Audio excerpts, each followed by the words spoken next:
agarre la silla y así, Ave María, dame... no, ¿verdad que somos cristianos? Pero que le dé puntería, ¡pa! Vamos a orar. ¿Qué le parece si extiende su mano y oramos juntos? Padre bueno, usa tu sierva. Obra en su vida, coloca un carbón encendido en sus labios. Padre, el propósito eterno sobre ella se ha cumplido. Hoy la bendecimos, la colocamos en tu mano. Guárdala, Señor, sosténla y susténtala. En el nombre de Jesús, Señor amado. Amén. Amén. Con todo.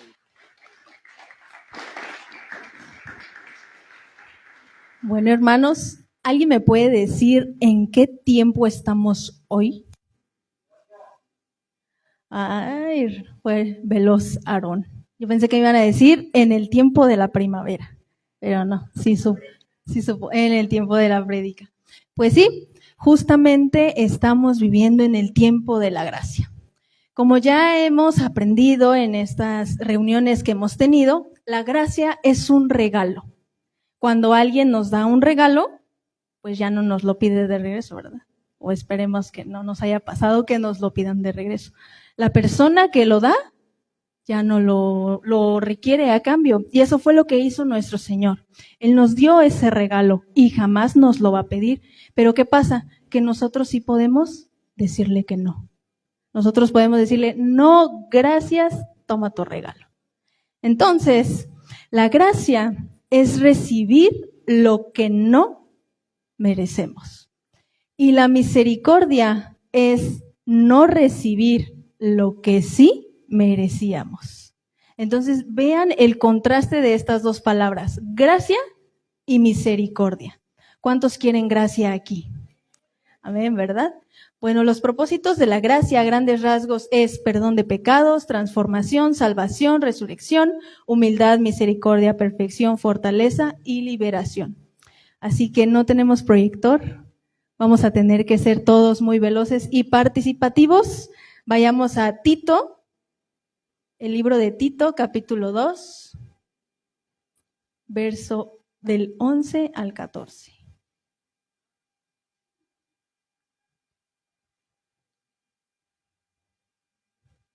Tito 2, 11, 14. ¿Ya llegaron a Tito 2, 11, 14? Ok, vamos a leer. Porque la gracia de Dios se ha manifestado para salvación a todos los hombres, enseñándonos que, renunciando a la impiedad y a los deseos mundanos, vivamos en este siglo, sobria, justa y piadosamente, aguardando la esperanza bienaventurada y la manifestación gloriosa de nuestro gran Dios y Salvador Jesucristo, quien se dio a sí mismo por nosotros para redimirnos de toda iniquidad y purificar para sí un pueblo propio, celoso de buenas obras. Vean lo que dice la palabra. La gracia de Dios se ha manifestado para salvación a todos los hombres.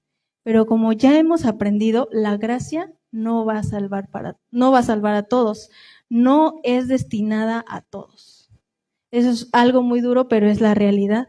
Y es que el sacrificio de nuestro Señor Jesucristo nos da salvación y vida eterna. ¿Cuántos saben eso? Amén. Entonces, ¿de qué salvación nos está hablando este versículo? Si Jesús, con su sacrificio, ya nos dio salvación y vida eterna.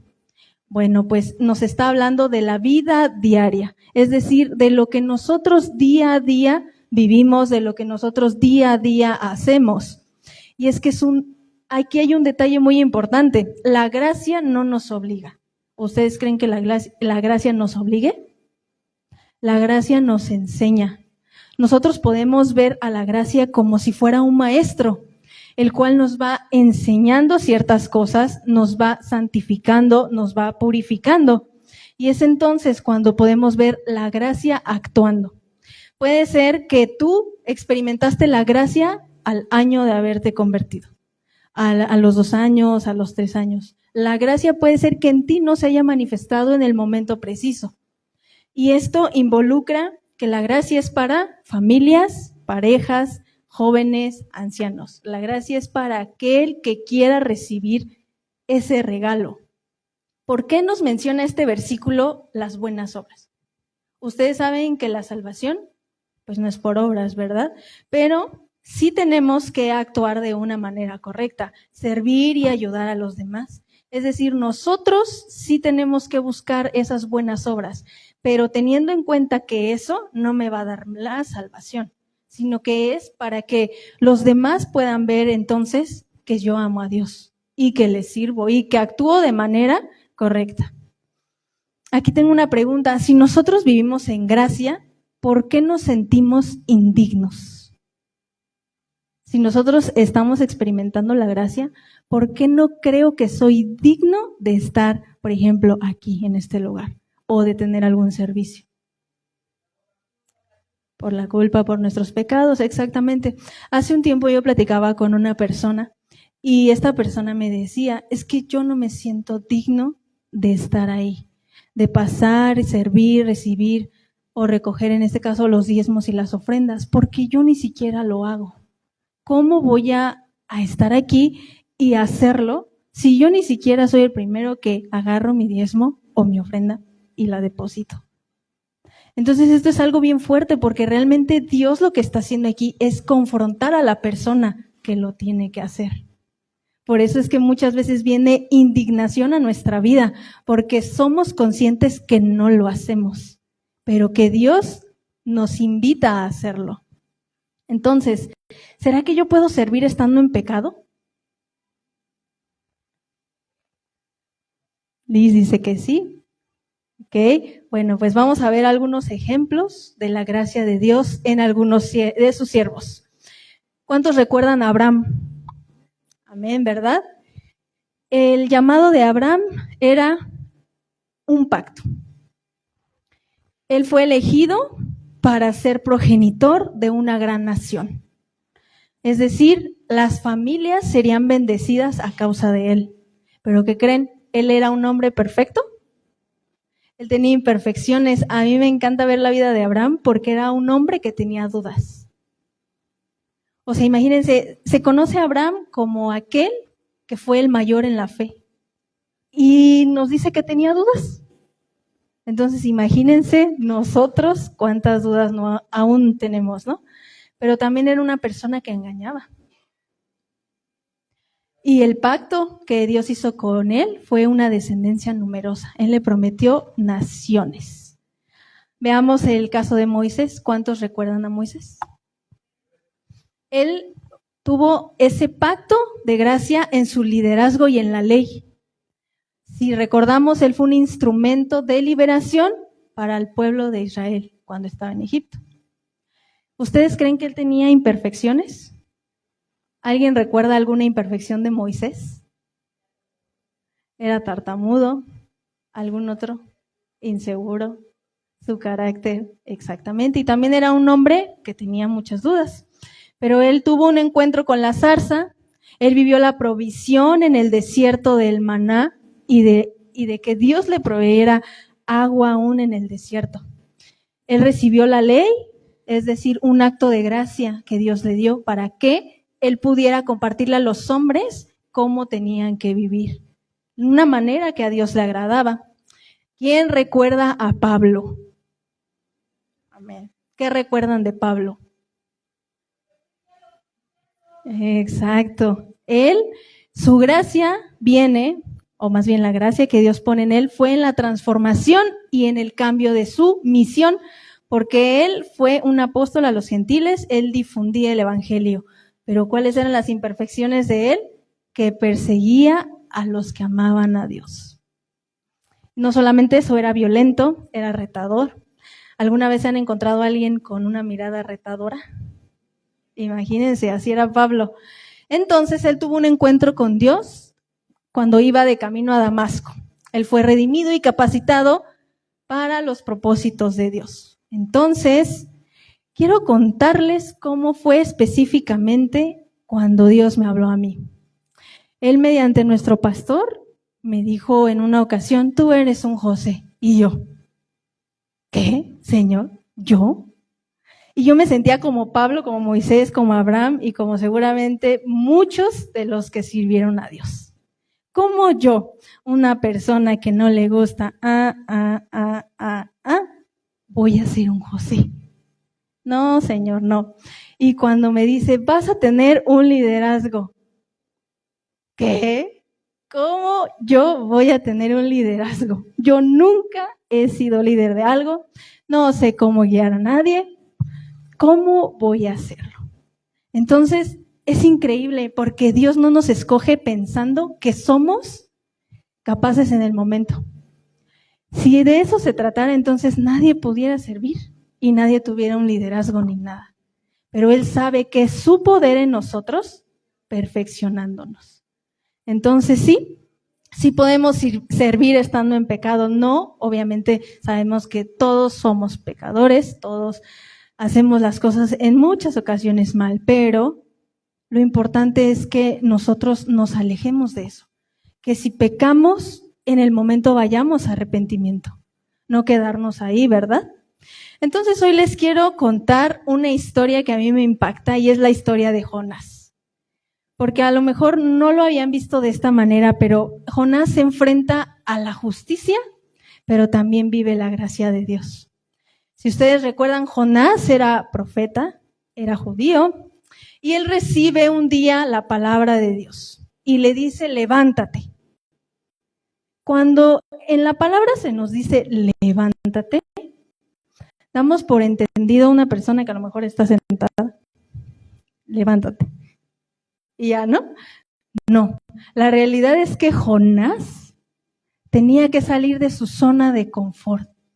Tenía que salir del lugar en donde estaba e ir a hacer lo que Dios le había mandado que hiciera. ¿Y qué creen que le ponen a Jonás? Ve a Nínive a predicar y a anunciar que Dios está cansado de la maldad, del pecado que había en esa ciudad. Nínive es una ciudad antigua que hoy en día es Irak, forma parte del Imperio Asirio, y era un lugar sangriento. Entonces, en esta ciudad habitaban más de 120,000 personas.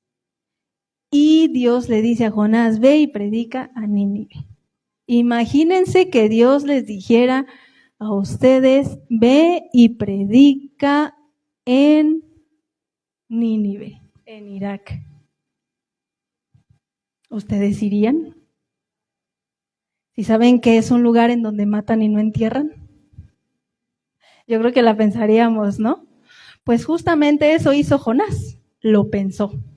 Pues a Jonás no le gustó la idea de que Dios le dijo, ¿sabes qué? Tienes que ir y predicar la palabra.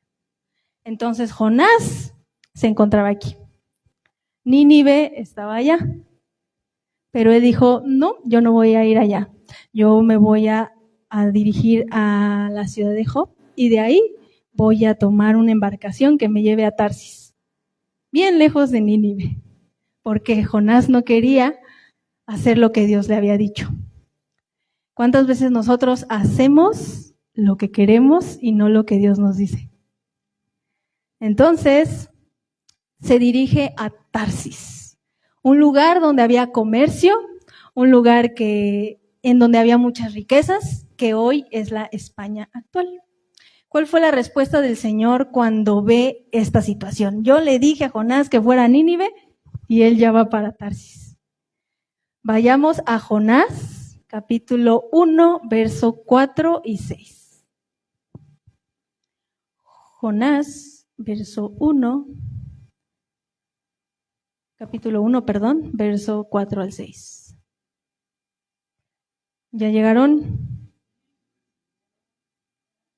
Jonás 1, 4, 6. La palabra nos dice, pero Jehová hizo levantar un gran viento en el mar y hubo en el mar una tempestad tan grande que se pensó que se partiría la nave. Y los marineros tuvieron miedo y cada uno clamaba a su Dios. Y echaron al mar los enseres que había en la nave para descargarla de ellos. Pero Jonás había bajado al interior de la nave y se había echado a dormir. Y el patrón de la nave se le acercó y le dijo, ¿qué tienes, dormilón? Levántate y clama a tu Dios, quizá Él tendrá compasión de nosotros y no pereceremos. Entonces vemos cómo él se dirigió a Tarsis en una embarcación. Pero en el momento en el que estaba dirigiéndose al lugar, se desata una tempestad. Y él bien tranquilamente estaba durmiendo. Y por ahí dicen que se escuchaba. Entonces dijeron, no, pues ¿dónde está Jonás? ¿No? Y lo van y buscan a Jonás. Y ya le dicen, a ver, tú clama a tu Dios porque necesitamos saber qué está pasando, ¿no? No sabemos por qué nos ha venido esto. Entonces, estos hombres de la embarcación comienzan a sospechar que el castigo viene por la culpa de alguien, que no queríamos decir nombres, ¿verdad? Entonces, ¿qué hacen para saber de quién es la culpa? Echan suertes. Ustedes pensarán, ¿por qué echan suertes? ¿Y qué creen? Que el responsable era Jonás. La suerte cayó en Jonás. Y ustedes pensarán, pues no, que la suerte no existe. ¿Por qué? Identificaron que el culpable, por así decirlo, era Jonás. Recordemos que en el libro de Proverbios nos dice que la suerte se echa en el regazo, más del Señor es la decisión. O sea, finalmente Dios tiene el control de todo. Y si Él así lo quería, tenía que salir. Entonces, Jonás dice, esto está pasando porque soy desobediente. Y aquí él comienza a experimentar la justicia de Dios. ¿Por qué? Porque estaba en una tempestad. Ustedes imagínense, comiencen a imaginarse ustedes en un crucerito en el mar, bien a gusto, y que de repente se venga una tempestad. ¿Qué sentirían en ese momento? Que todo se empieza a mover, que todo se oscurece, que el viento sopla muy fuerte, pues miedo, ¿verdad? Sentirían miedo, claramente. Entonces, comenzaron a clamar. Y Jonás dice, bueno, ya todos saben que yo soy el culpable, échenme al mar. Imagínese, hermana, que usted dijera, échenme al mar. ¿Saben nadar? Imagínense, si sabiendo nadar, luego la gente se ahoga, imagínense en ese momento, ¿no? Y que echan a Jonás al mar. En ese momento ellos siguieron clamando al Dios de Jonás para que tuviera misericordia y calmara esta tempestad. Entonces la tormenta cesó. ¿Pero qué pasó con Jonás? Vamos a Jonás 1:17. Jonás 1:17. Pero Jehová tenía preparado un gran pez que tragase a Jonás. Y estuvo Jonás en el vientre del pez 3 días y 3 noches. La palabra nos muestra que se lo come en su totalidad. El pez no le ocasiona ningún daño a Jonás. Y esto lo podemos ver como gracia. Porque aunque Jonás merecía ser destruido, Dios tuvo misericordia de él y su gracia no lo destruyó. 3 días y 3 noches. El número 3 significa unidad. Como bien saben, nosotros somos espíritu, alma y cuerpo. 3. Dios Padre, Dios Hijo y Dios Espíritu Santo. 3. Pero al final, 1, unidad. En ese momento que Jonás pasa 3 días y 3 noches dentro de ese pez, Dios quería una unidad, que Jonás tuviera unidad con él, porque Jonás se había olvidado de Dios. Jonás se había olvidado de su primer amor, se había olvidado de lo que Dios había hecho en su vida. Por eso no obedeció. Y necesitó 3 días y 3 noches para comenzar a orar, para entender que sin Dios no podía hacer nada. Él entendió que no podía huir de Dios, aún estando en el fondo del mar, aún estando en el desierto. En tu peor pecado, hermano, no podrás huir de la presencia de Dios. Y esto es increíble, porque si tú en este momento estás pasando por una situación difícil, en tu economía, en tu salud, con un familiar de enfermedad, Dios te escucha, Dios te ve y Dios está contigo. Aún en el profundo mar, aún en tu peor desierto, aún ahí, Dios está contigo. Y yo quiero contarles cómo viví una experiencia parecida a la de Jonás, en el sentido de cuando él se sentía solo dentro del pez. Cuando pasó lo de mi hermano, que lo operan, gracias a Dios sale bien, a la semana nos dicen, tenemos que volver a intervenirlo. Nosotros tuvimos mucho miedo porque dijimos, ¿cómo otra vez lo van a operar? Fue una operación muy complicada la primera vez, tardaron alrededor de 2 horas en la operación, y que nos dijeran, ¿otra vez lo van a volver a operar? Nosotros, Dios mío.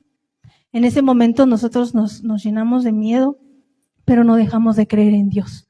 Nos juntamos, nos humillamos, clamamos, oramos, lloramos, todo eso hicimos y Dios fue bueno. En ese momento, un familiar nos ayudó a poderlo llevar a un hospital, porque obviamente ya no íbamos a poder pagar o solventar una operación como la primera, entonces teníamos que buscar algo pues que fuera más accesible. Ya nos dirigimos a ese hospital, llegamos y hermanos, realmente horrible. Cuando tú vives una experiencia así, realmente entiendes y valoras el que hoy tú puedas estar de pie y puedas estar sano. De verdad hay tanta gente doliéndose, hay tanta gente mal. Me tocó ver mucha gente ya de mayor edad sentada con el dolor en una silla, o sea, sin una cama, simplemente ahí quejándose. Es algo horrible. En ese momento le decíamos a la enfermera, le platicamos la situación, es que nos están diciendo que lo tienen que volver a intervenir por esto, y nos dice, ¿qué crees? Aquí estamos saturados, aquí no lo vamos a poder atender. Entonces me sentí como cuando María iba con José, ¿no? Tocaban y no les abrían, y tocaban y no les abrían, y tocaban y no les abrían. Así nos sentimos. Nos fuimos a otro hospital. Llegamos, igual nos registramos, pasamos, le tomaron signos vitales, todo. ¿Qué crees? Aquí no tenemos camas. Aquí no lo vamos a poder intervenir si necesita cirugía. Nos fuimos a otro lado. Dentro de este camino, yo tenía, a pesar de lo que estaba viviendo, tenía la seguridad de que Dios tenía el lugar en donde Él iba a estar. Aunque en el momento estábamos de aquí para allá y luego para allá, yo sabía que si Él nos había quedado en esos lugares, era porque ahí no lo iban a atender. Y porque Dios ya tenía un lugar específico donde íbamos a llegar y lo iban a atender. Pues gracias a Dios llegamos al Hospital General de aquí de la Ciudad de México. Nos pasamos, igual, hermanos, una situación horrible, mucha gente mal, mucha gente en sillas, quejándose del dolor, mucha gente grave, realmente grave, allá afuera, un frío horrible. Ya lo pasaron, le tomaron todos sus signos y todo, y ya estábamos ahí esperando. Pues obviamente yo sentía feo, ¿no? Verlo ahí sentado, porque pues estaba sentado. No habíamos dormido, teníamos frío, porque estábamos en un lugar donde está el aire libre, imagínense, ¿no? Entonces, horrible. En ese momento, pues yo seguía orando, Señor, yo sé que tú tienes el control y ahorita lo van a pasar y todo va a salir bien. Bueno, pues llegaron las 5 de la mañana y no nos hablaban. Decía, Dios, ya me estoy cansando, yo también ya me estaba sintiendo mal, ¿no? Ya me estoy cansando, ya tengo sueño y no nos hablan. Entonces me acerco a una señorita, a una enfermera, y le digo, oye, no se olviden, casi no se olviden de nosotros, ¿no? Aquí estamos. Y ella muy amable me dice, es que hay gente muy grave, gente que se está muriendo y necesitamos darle prioridad a ellos primero. Entonces le dije, muchas gracias, está bien. Nos quedamos ahí en eso que le llaman. Le llaman a mi hermano, pero antes de que le hablaran, yo recuerdo que yo continuaba orando y veía mi teléfono. ¿Cuántos le hacen caso a los devocionales que mandamos en la semana? Lean los devocionales, porque es muy importante. Esa palabra me reconfortó ese día. Yo leí el devocional, yo ya me sentía bien mal, bien cansada, con sueño. Leí el devocional y el devocional era acerca de los 3 que estaban en el horno de fuego. Cuando esa palabra entró a mí, dije, wow, recordar que aún en el peor momento Dios está conmigo es algo increíble. Y en ese momento yo tomé fuerza, comencé a clamar creyendo que todo iba a salir bien, y entonces en ese momento nos hablan. Pasamos y los médicos se nos quedan bien así como diciendo, bueno, pues hasta vienen caminando, ¿no? Y yo pensé que ya se estaba muriendo aquí el muchacho, y entraron bien y nos lo revisan y todo, se nos quedan viendo y me dicen, es que no, ya no es necesaria otra cirugía. En ese momento, hermanos, yo quería aventar todo y ponerme a gritar, saltar, agradecerle a Dios porque qué increíble. O sea, Dios es fiel y Dios cumple sus promesas. En ese momento nos dice, no es necesario que lo vuelvan a intervenir, te vamos a dar pase directo ya para que tengas atención en el hospital. O sea, aparte de eso, vemos la gracia de Dios, cómo no solamente te saca del momento en el que estás sufriendo, sino que todavía te da más cosas. Qué increíble fue Dios en ese momento. Entonces yo quiero decirte, hermano, que no importa lo que estés pasando, no importa el desierto en el que estés, no importa si estás viendo todo en contra, no importa si estás pasando por una enfermedad, si realmente estás viviendo un luto, no importa, porque Dios te escucha, Dios te ve y Dios está contigo. Amén, hermanos. Entonces, Jonás clamó a Dios en su angustia, reconoció su grandeza, dio alabanza, decidió cumplir las promesas hechas. ¿Cuántos hoy en día aún no cumplimos la promesa que hicimos a Dios? Porque seguramente en algún momento estuvimos pasando una dificultad y dijimos, Dios, te prometo que si haces esto, yo voy a hacer esto. ¿Ya lo cumplieron? ¿Ya lo cumplimos más bien? Pues Él decide cumplir esas promesas. Y vayamos a Jonás capítulo 2, versículo 10. Jonás 2, 10. Y la palabra nos dice, y mandó Jehová al pez y vomitó a Jonás en tierra. ¿Y qué pasó? Dijo, ya no quiero a Jonás. Y lo avienta, ¿no? Pues Dios manda a Jonás nuevamente a Nínive. ¿Cuántas veces Dios nos da una orden, no lo hacemos, nos va mal y luego nos la vuelve a dar y ahora sí ya vamos? Nos pudimos evitar todo eso, ¿no? Pero necesitamos o tuvimos que pasar por todo el problema para entonces entender que tenemos que hacer lo que Dios nos manda, ¿no? Y ahora sí ir a Nínive. Entonces, esta vez Jonás obedece. Y llega a la ciudad de Nínive diciendo, dentro de 40 días Nínive será destruida. Entonces, la gente, al escuchar eso, le creyó a Dios. O sea, creyó la voz de Jonás que estaba diciendo que Nínive iba a ser destruida.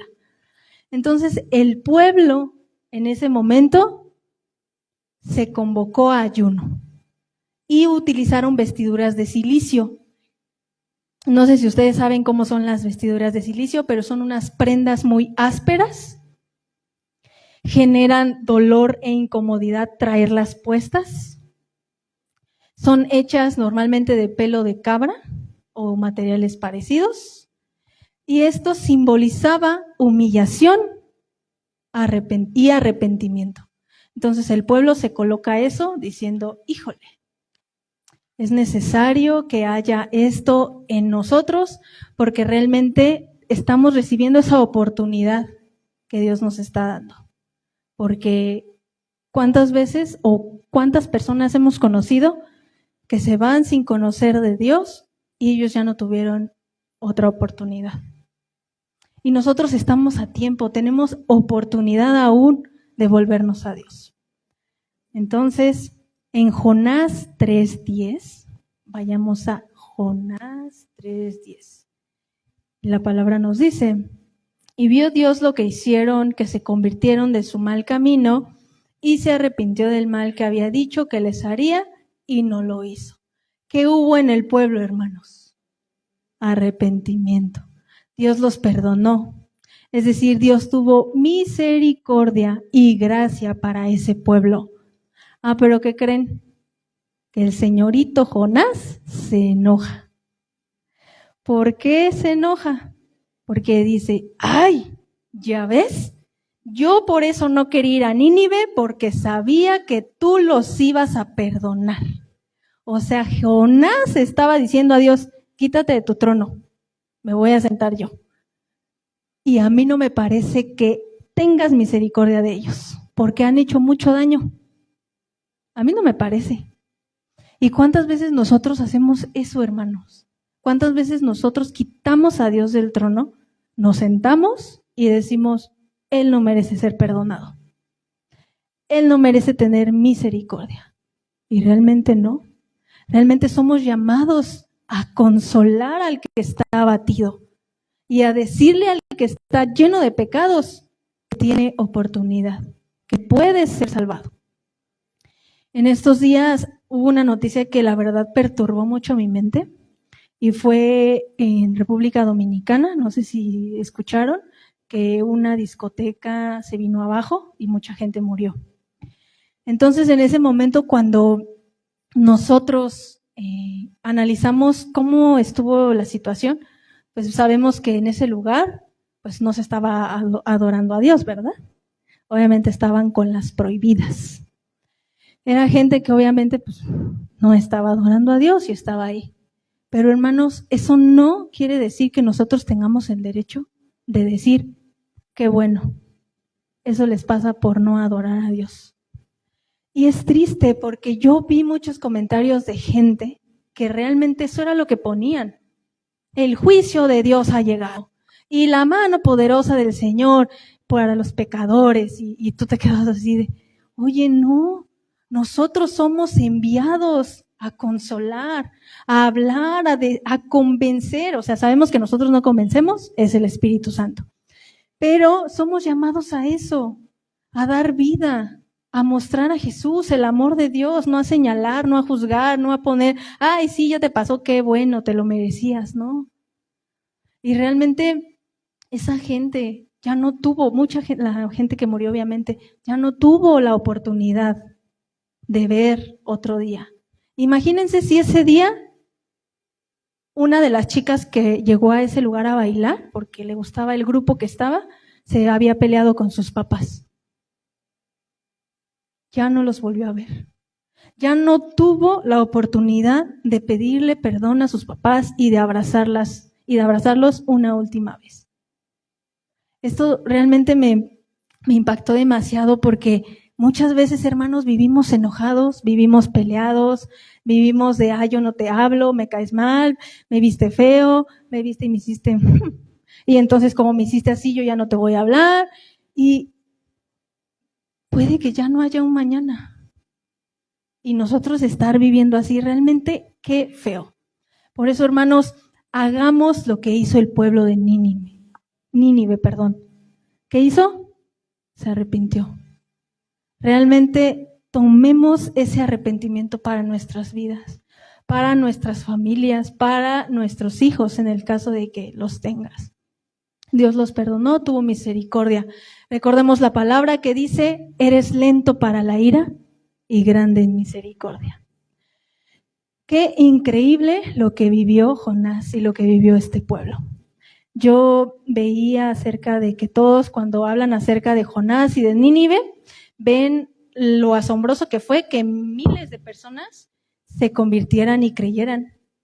Pero a mí lo que más me impacta es que el principal que demostró esa conversión y ese arrepentimiento fue Jonás. Muchos dicen, el pueblo de Nínive que fue liberado, pero yo lo vería como Jonás fue libre. Porque para que él pudiera compartirle a los demás, primero tuvo que ser procesado él. Entonces muchas veces nosotros tenemos que vivir ese proceso. Tenemos que ser procesados primeramente nosotros para que entonces podamos ir por aquel que está perdido. Muchas veces queremos señalar o queremos ayudar al otro, pero aún nosotros no lo hacemos. Muchas veces decimos, ay, es que le tengo que decir que perdone, pero yo todavía no perdono al que me hizo daño. Y entonces eres confrontado, porque ¿cómo le vas a decir a alguien que perdone si tú todavía no perdonas? Entonces realmente esta historia nos confronta a esto verdaderamente. ¿Qué podemos entender? ¿Cómo podemos aplicar de esta historia? Lo primero es, no podemos huir de Dios. Eso es algo que tenemos que tener bien claro porque pareciera que decimos, ay, me voy a esconder para que Dios no me vea. Los hermanos no me van a ver. Aquí ya no me ven. Pero ¿qué creen? Dios sí nos está viendo. Él nos está viendo cada cosa, cada acto, todo lo que hacemos, Dios nos está viendo. ¿Qué otra cosa podemos aprender de esto? No hay distancia en donde la justicia de Dios no nos encuentre. Pero también no hay profundidad en donde su gracia no nos busque. Qué increíble, porque aún estando en lo más profundo, Dios nos va a buscar. Dios perdona a los que se arrepienten de corazón. ¿Cuántos arrepentidos de corazón hay aquí? Amén. Dios ama hasta a los que parecen menos amables y les ofrece su salvación. Si tú has visto a alguien con cara de que le anda del baño y no puede ir, aún a él, Dios lo ama y ofrece su salvación. Dios desea y espera obediencia en cada uno de sus hijos. ¿Cuántos obedientes hay aquí? Híjole, otra vez. ¿Cuántos obedientes hay aquí? Amén. Exactamente. La historia de Nínive es un cambio increíble de transformación en el pensamiento de esa ciudad, pero aún más, como les decía, en la vida de Jonás. Hermanos, nosotros no creamos que alguien por el pecado o lo peor que esta persona pudo haber hecho no tenga salvación, no pueda ser perdonado. Aun si tú te equivocaste una y otra y te sigues equivocando y es que tengo dudas, ¿será que Dios existe? ¿Será que no? Es que ¿por qué tengo que llegar a las 8 a la iglesia? Es que esto, es que lo... Todo eso, hermanos, realmente si nosotros nos arrepentimos de nuestra mala manera de caminar, de lo malo que hacemos, de los comportamientos que no le agradan a Dios, Dios nos puede restaurar. Dios nos puede hacer libres. Y no solamente eso, Dios puede llevar esa salvación y esa libertad a nuestra familia, a las personas que amamos. ¿Cuántas veces nosotros tenemos gente en nuestra familia que no conoce de Dios y nos ven a nosotros y quieren menos saber de Dios? En lugar de que digan, quiero al Dios que ella tiene. Nos ven y dicen, ay, te ves, yo no quiero. Hermanos, nuestro testimonio importa mucho. Lo que nosotros hacemos, cómo nos comportamos, lo que hablamos, importa mucho. Cómo nos comportamos en el trabajo. ¿Somos igual que aquí? ¿Flotamos como aquí? ¿Cómo nos comportamos en nuestra escuela? ¿Será que todavía sacamos el acordeón por acá y copiamos? ¿Cómo somos con nuestros hijos los que son padres? ¿Será que les quiero dar una cachetada? Así dice la hermana. ¿Cómo somos nosotros los hijos con nuestros padres? ¿Ya los honramos? Ay, qué fuerte, ¿verdad? Realmente nuestro comportamiento y nuestro testimonio importará para un pueblo que realmente necesita de Dios. Un pueblo necesitado. Hasta que Jonás fue transformado, el pueblo lo escuchó. ¿Ustedes creen que si Jonás hubiera llegado a Nínive la primera vez que Dios lo mandó y dicen, en 40 días este pueblo será destruido, la gente lo hubiese escuchado?